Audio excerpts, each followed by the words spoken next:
Hey Ridgeview artists, it's Mrs. Langless. And today we're going to work on our next project.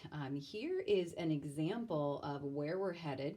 We are working on an artwork that really shows you how to draw your name instead of simply writing your name. So in the end, this is the direction that we're headed in, where it looks almost like graffiti writing. Let me show you exactly where we are going to be today. Here is what I'm going to show you that we're going to be doing.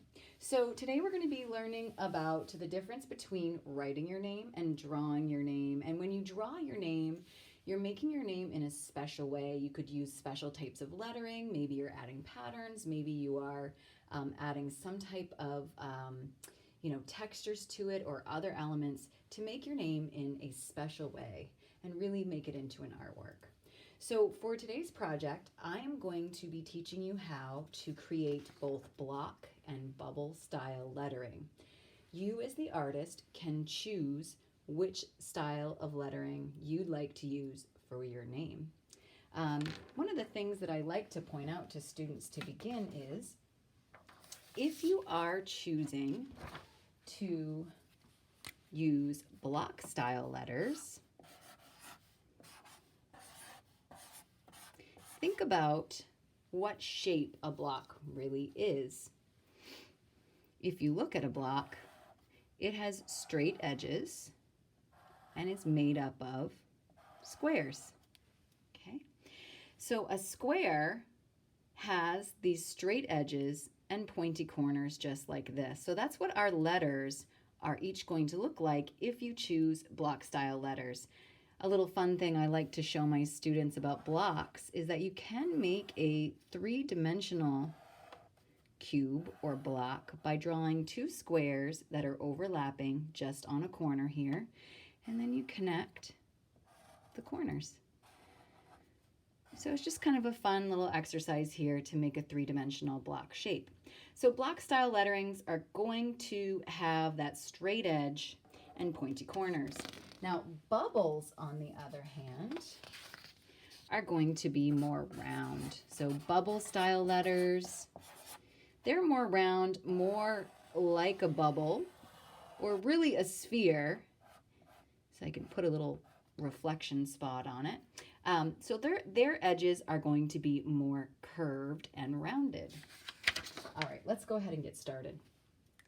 So you will take a piece of your project paper out of your portfolio. And the first thing that you're going to do is that you're going to write your name through the center of your paper. You don't want it to take up all the space because we're going to be doing some things on the top and the bottom. So just through the center. And as the artist, you get to decide how to hold your paper. If you have a shorter name, I would recommend holding the paper the long way. If you have a longer name, you're going to want to hold it the wide way so that you have more space to write your name. My name is kind of long. My first name is Hillary, and I'm going to use just my first name for this. I would like you to use your first name as well. You can use all capital letters if you want, or you can use capitals and lowercase. That's totally up to you. So I'm going to go ahead and write my name so that it stretches across the paper and takes up most of the paper. So you want it to start at one side and move to the other. Now I've sort of made my letters so that they almost kind of dance across the paper. I kind of like that instead of them being all in a straight line. Now you can do whatever you'd like. So this first example that I'm going to do is going to be block style lettering. So what I like to do is to pretend that my pencil is actually a race car. I know it sounds a little silly, but it actually works really well. So what you're going to do is you're going to place your race car or your pencil right at the edge of your letter. Then, as your race car moves around the track, you are going to square off when you come to a corner. So I'm about to take a corner here, so I'm just going to make a nice squared off edge. Now I'm going to come up. This one's going to go off the edge a little bit. Then I'm going to pick it up here at the corner and keep on going. Square off, up, square off.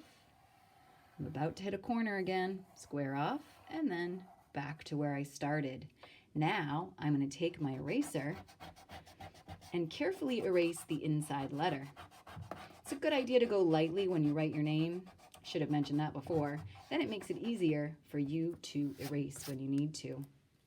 Next, I am simply going to drive that race car around. This letter is actually going to be overlapped by my H, and then I'm going to make a big square around for my dot as well, and erasing.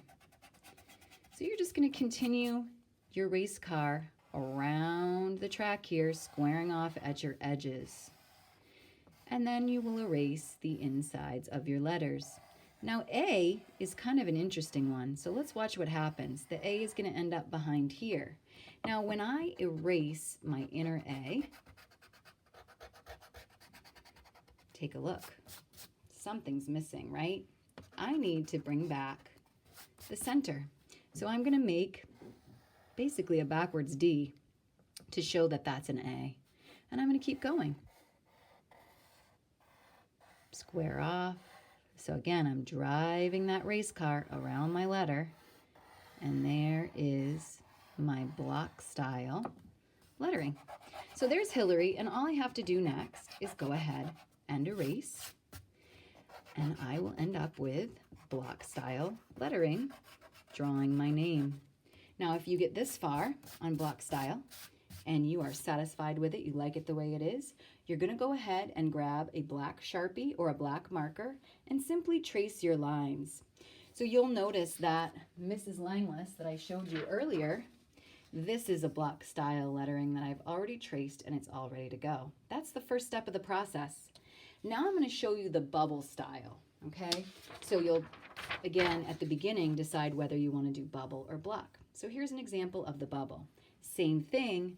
This time, I'm going to write my name in all caps. And again, I like to make my letters in kind of a different way, making them sort of move up and down because I think it just looks kind of fun. So there's Hillary. And now I'm going to, again, use my pencil as a race car, this time rounding the corners to make it look like bubbles instead of blocks. Right like that. Now I'm going to do the I and the L. I like to make my letters overlap so it sort of looks like there's space there, like one letter is in front of another. I'm just going to keep on going. This time I'm going to do all my erasing at the end. I'm going to do my R. This one's definitely going to overlap right there. And then I've got my Y. So you'll notice I'm rounding around that racetrack. And there we go. So now I can come back and erase. I'm going to start right here and just carefully erase that area. Now again, on the R and the A, when you erase the inner letter, you're going to have to bring back what you need there. So there it looks just like a capital D. I'm going to go ahead and erase. And get rid of, actually with this one, all I have to do is erase those two sticks on the A. And really, I have it. I think I'll make it a little bit smaller because I like the way it looks a little bit better. So just keep playing around with it until you have your letters just the way you want them. I'm going to erase. That's why it's always good to go lightly with your pencil just to be sure that you can get rid of it. So I am almost there, my friends. Thanks for being patient with my erasing. And I think I got it. So now once you get to this point, so I've got Hillary either in bubble or in block. You get to choose. You don't have to do both like I just did. Just did them to demonstrate as an example. Once you do finish though and you have your name the way you want it, you're just going to go around and simply trace. Now it's okay if you miss a line here or there because you're just going to come back and erase.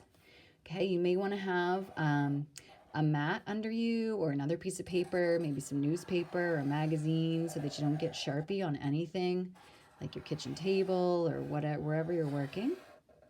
So you just continue to trace your lines, and then in the end, you will erase any extra lines that you have left behind. Now, once you have traced your entire block or bubble letter name, you're done with the first step. Next week, I am going to, I got a little crazy with that R. Next week, I am going to demonstrate the next process. So again, we are working toward making this into kind of graffiti writing across the paper, learning more about how to draw your name instead of simply writing it, okay? So that was bubble and block style lettering, learning how to draw our name. Here is my finished Mrs. Langless in block style. When you get finished, snap a photo, show me your progress that you've made already. If you have not yet sent me your portfolio design, I also would love to see a picture of that. So please take a photo, upload it to Seesaw, send it in an email, or maybe upload it to Unified Classroom. Any of those are great options so that I can see what you've been up to. Thanks for listening, and I will show you what's next week. All right, take care, everyone.